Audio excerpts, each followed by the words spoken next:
I am going to reach 100% perfection in Stardew Valley, and I am currently at 99% completion. Hello everyone, my name is Audie, and welcome to my little corner of the internet. In this video, I will be covering all of the progress I made to reach 100% perfection since my last video, which was the end of year 2. If you want a quick recap of the first 2 years, I will link the year 1 and year 2 videos below. Both of them are about 8 minutes long. Once you've seen those, come back here and I'll catch you up to speed. Also, please go over and follow me on Twitch. I will be doing a lot more fun challenges like this one in the future. And not just in Stardew. I'm a variety streamer for a reason. I have to admit, I already lied to you in this video. I'm not actually at 99%. I'm actually at 90%, but the golden clock is 10% of the perfection score. I already have 10 million gold, and I am literally going to buy the golden clock the second I open my game next. Anyway, for those of you who haven't reached 100% in Stardew Valley before, it can be very difficult. Essentially, you have to complete a whole bunch of different tasks in order for the game to say you have reached 100%. The tasks to reach 100% are: ship all produce and foraged items, build all 4 obelisks, build the golden clock, complete the monster hunter quest, reach maximum friendship with everyone, maximize all skills, find every stardrop,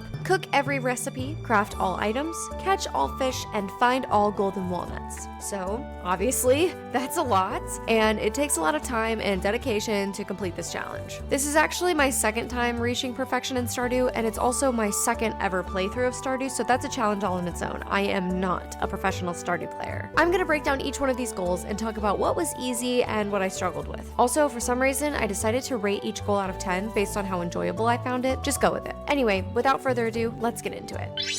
So this one is actually not too bad. The hardest part of this one is that you have to figure out what you're missing. Luckily, Stardew has this little tab that keeps track of all of the forageables and crops so you can see exactly which ones you haven't shipped yet. So as long as you know what the picture is, or you look it up like I do, then this one just takes a lot of planning to make sure you have everything. For me, the most difficult part of this was the radioactive ore from the cheat quest with the harder mines. That one's kind of luck-based depending on when you get the harder mines cheat quest. As long as you grow every type of crop, sell every type of ore, ingots, and forageables, this one really isn't that bad. I'd rate this one a 6 out of 10. Not my favorite, kind of tedious, but overall, it was fine.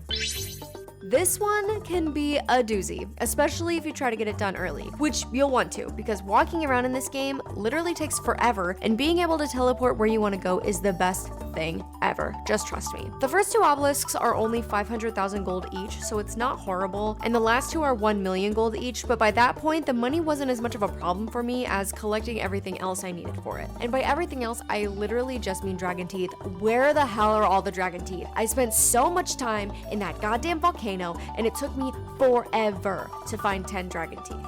But it's nice to just be able to teleport everywhere now, so I guess I won't complain. The total cost for this task is 3 million gold, and that's not even the most expensive one. I'd give this one an 8 out of 10. I never want to step foot in that volcano ever again, but being able to teleport everywhere is life-changing. Seriously. So I have to give it an 8. Okay, so this one is the one I said I haven't completed yet. Do you guys know how long it takes to raise 10 million gold? Well, since you asked, it takes a lot of wine, and also I sold almost every single thing I owned. I really hope my husband and child don't hate me for that one. I'd give this one a 2 out of 10. The golden clock is useless. I mean, not really. It stops new rocks and wood from spawning on your farm, which is awesome if you're planning to continue playing past 100%, but I am not, and therefore it is a $10 million waste of time. I got bored playing for 8.5 hours, skipping through like an entire year just to sell wine so I could get a stupid golden clock. I said what I said, 2 out of 10.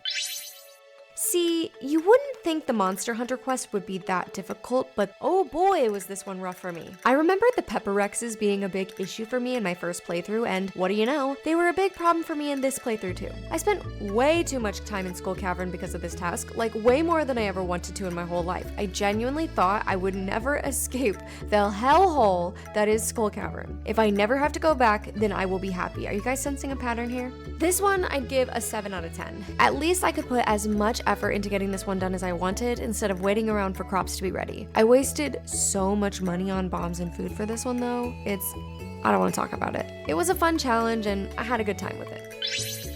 This one is pretty hard, but also I would say one of my favorite parts of the game. I love seeing all the different cutscenes with the different characters, and getting to know them is so fun. I married Elliot in this save, so it was my first time seeing his romance cutscenes. Compared to Shane, who I married in my first playthrough, Elliot's storyline is so romantic, and I really liked it a lot. I want to explore all of the romance options eventually, so maybe I'll try that someday. The hardest part about finishing the relationships is increasing the ones with people who you don't run into a lot. Jazz, Leo, Maru, and Vincent were the ones who took me the longest. Poor Maru, I pretty much ignored her for my entire playthrough until I specifically went to work on relationships. Giving loved gifts is really the only piece of advice I can give for this one, and I guess try to pay attention to birthdays. This one is a 9 out of 10. I love the cutscenes, but really, why can I only give 2 gifts a week? That's crazy.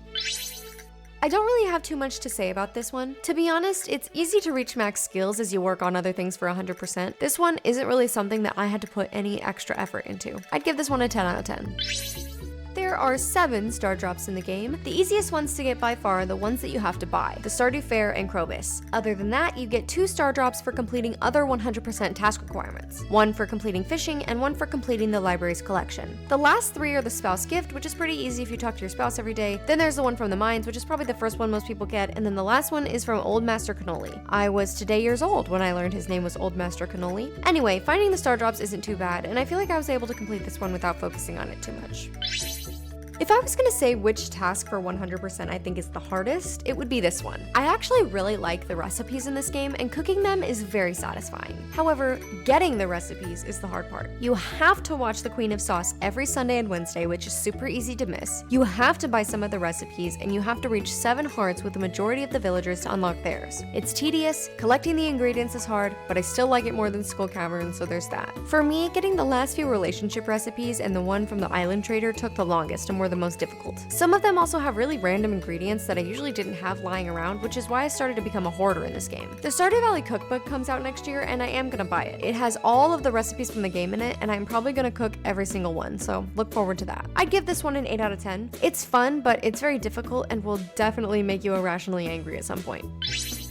I'm not gonna lie, this one sucks too. Especially buying the braziers from Robin. Is it pronounced braziers? I don't know. Also, Robin, what the hell is your problem? Why can you only sell me 1 recipe a day? Most of the recipes are super simple, so they aren't bad, but some of them have the most random ingredients, and look, I can only have so much hoarding. At my core, I'm an organizer, and I just can't stand having random stuff piling up, but if there's one thing this game forces on you, is that you have to keep everything all the time, because what if you need it? Anyway, this one took me a pretty long time. It's kind of reliant on other things like unlocking the chi room and completing a whole bunch of help board requests. That makes it pretty difficult to finish up, but I got there eventually. I'd give this one a 7 out of 10.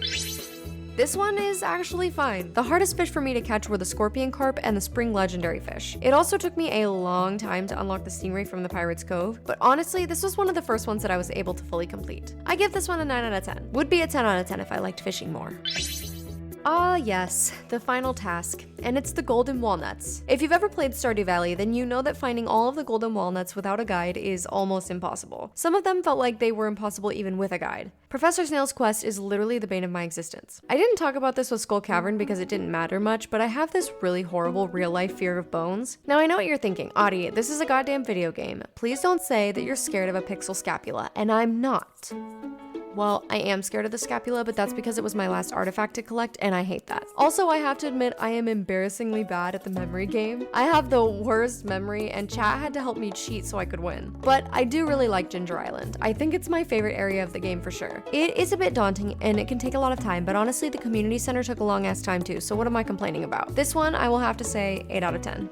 Alright everyone, if you've watched the year 1 and year 2 videos, and then this one, then you're fully caught up and ready for 100%. If you want a more in-depth breakdown of my progress and strategy for each season, I will link the full playlist down below also. I hope you all have a wonderful day, and I will see you all at 100%.